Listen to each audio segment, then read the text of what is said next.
the awareness that we have today. Yeah, there was just so little known. Yeah. And part of the reason that I use the word autism bomb is to emphasize the fact that with today's research and interventions, techniques, methods, that it's really now a matter of getting the right approach, or the right methods, in order to match what the child needs. And if we're able to do that, then people with autism leading fulfilling and productive lives can become the rule rather than the exception. Oh, I love, as a mom with a little boy with autism, to me, that's inspirational, for me to hear about, because that's what you want. We just want our children, as a mom, Right. to have the chances that we had growing up, Mm-hmm. without having that label on us. And so, I mean, I didn't have that label of autism growing up, and Right. and I was given opportunities because of that. And I want my son, just because he has a label, to be able to understand those opportunities and figuring out what fits best, what protocol fits best. Mm-hmm. Does diet work? Does different protocols work? Does therapies work? Right. You are so fortunate that your mom had the insight. Yeah, to just kind of figure it out. What was her background prior to that? Business school. Business school. So she Right. really just went off the mommy instincts. Yeah, she did the mommy thing. Love it. And do you have any siblings? Yeah, I do. I have two of them. My brother is 2 years older than I am. He was diagnosed with mild to moderate retardation pretty soon after birth. So they knew there was something going on. Okay. And I think he has some autism thrown in for spice, just to make things interesting, but it wasn't diagnosed. And then there's my sister, who's 4 years older than I am. And I used to think that she got all the typical genes in the family and hogged them all up. But she's got some stuff going on too. I think we all have a little bit of something, right? Yeah, I think we do. I Yeah. think the more you start to understand autism, or you understand the spectrum, I want to say it was you a few years back at one of the conferences. Weren't you able to? We could go there and you could diagnose if we were on the spectrum. Yeah, right. I Yeah. think you were doing something like that, right? Yeah, well, it kind of takes one to know one. Well, we all have characteristics. I mean, Right. They say that there's 14 characteristics of autism, right? Mm-hmm. And that's what they like to define it as. Right. But it's interesting because all of us do different behaviors. Mm-hmm. I bite my nails. Yeah. Okay, well, if I had autism and I was constantly biting my nails, they would say, "Oh, you're stimming." Yeah. But yet, if I'm typical and I'm biting my nails, oh, maybe I'm nervous. Mm-hmm. Maybe I'm watching a scary movie or something. Sure. Yeah. And yet, somebody on the spectrum automatically gets labeled, oh, they're doing that because they have autism. Yeah. Exactly. Kind of thing. And I just think that's too bad. I think it's what you're doing, and you're leading this amazing life and traveling and a professor, and you're married, right? Yeah, I've been married for more than 21 years. Wow. And how did you meet your wife? We met through a common interest, and that's music, Love it. as master's students at Boston University. And is she a teacher, or? She is also a teacher. She comes from the People's Republic of China after playing principal harp in the Beijing Symphony for 9 years. Wow. Now, do you guys have children? No. No children. No, unless she's hiding them on me somewhere. I don't think there's any children. I think after 21 years, you might have found them by now. Yeah, probably. So does she travel with you when you travel? Sometimes. Being a public school music teacher, she doesn't have much control over her vacations. But if the place is compelling enough and she does have a vacation, then she'll come with me. So, for example, she made sure that she came with me to a conference in Paris. Oh, I think that's a good choice. A very good choice. She went with me to Hawaii twice. I was going to say Hawaii would be my next choice. Right, so she got 2 of those in. She got one down in Rio de Janeiro and some in China. Oh, well, she sounds like a very smart woman. Yeah, she knows the ones to go for. She's not picking the Midwest, huh? No, unfortunately, she's not going Midwest. She is going to Alaska with me this summer, though. Oh, that's great. And that will be a lot of fun. So what is your guys' favorite things to do? Like, you love listening to music. What are your favorite composers? Oh, well, it depends on my mood. Mm-hmm. But certainly Berlioz, Mozart, Schubert, Mahler. There's a lot of Mahler activity going on because it's the 100th anniversary of his death, so that's really interesting. Bruckner is another one, Stravinsky. So there's a whole pile of composers Do you who play I like. an instrument? I do. I play mostly the trombone and the piano, Oh, wow. but I also can play the flute, the trumpet, the recorder, the French horn, and various other brass instruments, and string bass, a little bit of this and a little bit of that. How long have you been playing instruments? Probably since about age 6, when I had my first piano lessons. And I think the best thing I learned from those piano lessons was how not to teach a child with autism how to play music. Why? What was the one thing you learned in regards to that?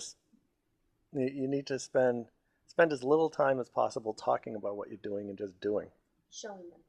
Yeah. Yeah. Not even so much showing, but engaging them.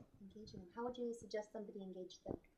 Well, what I do when I give lessons to children with autism is that we start out by building materials. And by building the materials, in order to learn how to read music, it makes those materials more meaningful to the child because they've been involved in creating them. And then we use these materials to explore the keyboard, counting how many black notes or white notes or how many C's there are and things like that, so that by the time we're done, the child is already reading music, and when we get to piano book number 1, for example, it's friendly to them, and they understand most of it already. That's wonderful. Now, do you have piano lessons to children on the spectrum? It's part of like the work that you do? Yeah, it is part of the work I do. Mm-hmm.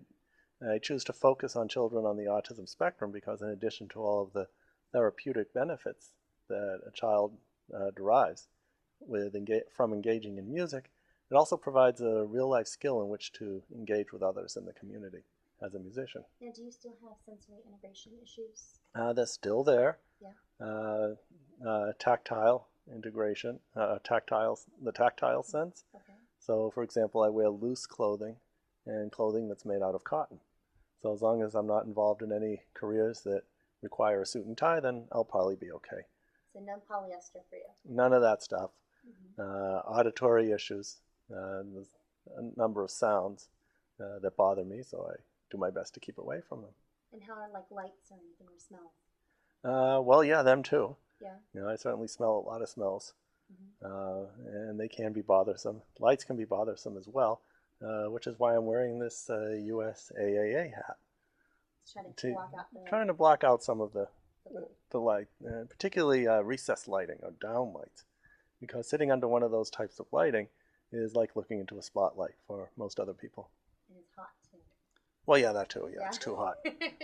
Well, one of the things I wanted to ask you, because you're somebody that's living with autism on the spectrum and doing phenomenally well, and really it's what a parent like me, our biggest, I guess wish and hope would be for our children, right? Mm-hmm. Because we're told the diagnosis just like your parents, Right. I was told my son would never look, he would never talk, he'd be in a group home. They didn't call it an institution, they called it a nice version of that, group home. Right. By the time he was 8, they said that he most likely would not be potty trained, could not use spoon and fork, and that we'd be lucky if he could do these particular things, which he's done all of them now, and right. Which is great. We definitely have a ways to go, but he's getting there, and I've done a lot in a similar way, following my mommy instincts. Good, yeah. However, lucky that I now have other people's paths to follow. Like, I don't have to invent the wheel. Right. Because we have the internet now, and I can Google, and, but we do a home-based program, and we do a lot of sensory integration, and playing with him music and things. Oh, that's good stuff. And, if it feels fun to me, I have to hope, because he's half my kid, that, Right, he's half of me, I should say. He's all my kid, but he's half of me. Yeah, I would think he's all yours, yeah. He's all mine, but he's half, he's half of me, at least. And so if I enjoy it, then I hope that he does. Now, today's world, we hear a lot about recovery, right? Yes, we do, yeah. What is your thoughts on recovery? Do you believe people recover? I think the best way to look at it is that people with autism can learn how to manage the autistic characteristics, and to some extent there can be a maturation of the nervous system, which can lessen sensory issues. So I think really it's a matter of navigating around the challenges that exist. And if we think about anybody, or I should say everybody, there are situations where people are more functional or higher functioning, you might say, than in others, and other areas where they're lower functioning. And the same holds for people on the autism spectrum. So my recommendation is for people with autism is to find areas that you can excel, probably related to a special interest or a highly focused interest. And motivation. Right, and that serves as a motivation. So, for example, I'm a pretty high-functioning professor, I'm a high-functioning presenter, and I'm a high-functioning airplane passenger. However, I can be pretty low-functioning in a noisy bar, for example. And then it becomes a choice of whether I want to engage in whatever intervention or techniques that might exist to help me become more functional in a noisy bar, maybe earplugs, maybe auditory integration training, maybe learning more about nonverbal communication, or I could just decide that I can lead a fulfilling and productive life without going into a noisy bar. So I choose the second one. And I think it's so brilliant, and I think it's fascinating that, everything they said that you would never be able to do, here you're sitting there actually thinking, do I go into the bar? Do I not go into the bar? Well, this will happen if I go in there. Yeah. And so your thought process is telling you, for me, it's kind of, during the holiday season, it's crazy at the malls. Oh, it sure is. I try to stay as far away as I can. Because I don't like having to be pushed around and find parking spots and hear all the noise and, right. Have to wait in line forever. So I choose not to do that, and I either do online or I don't go to the mall.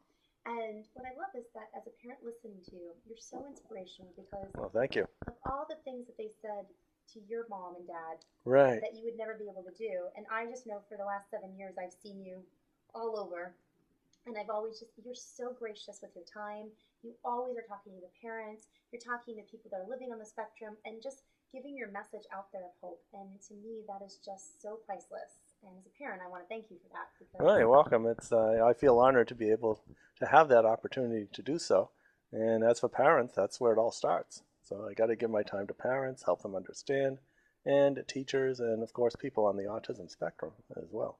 Now, what's one message before we end? What's one message that you'd want to give to a parent out there, or a grandparent, or a teacher, that perhaps either they have a child in their classroom, or maybe there's a mom that just got the diagnosis for the first time.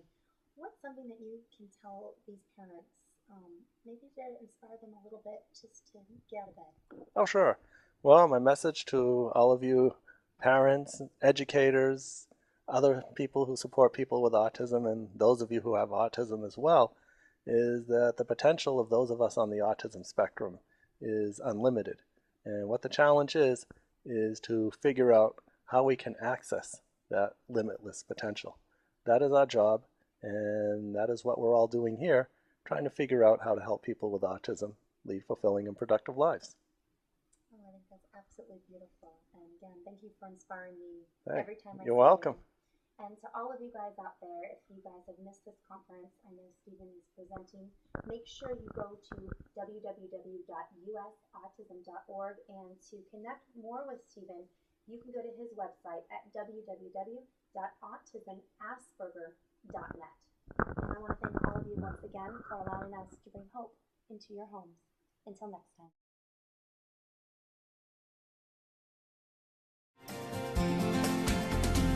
Thank you for joining us for Autism Approved with Kristen Selby Gonzalez. Please join us next week for another episode brought to you by Enzymedica.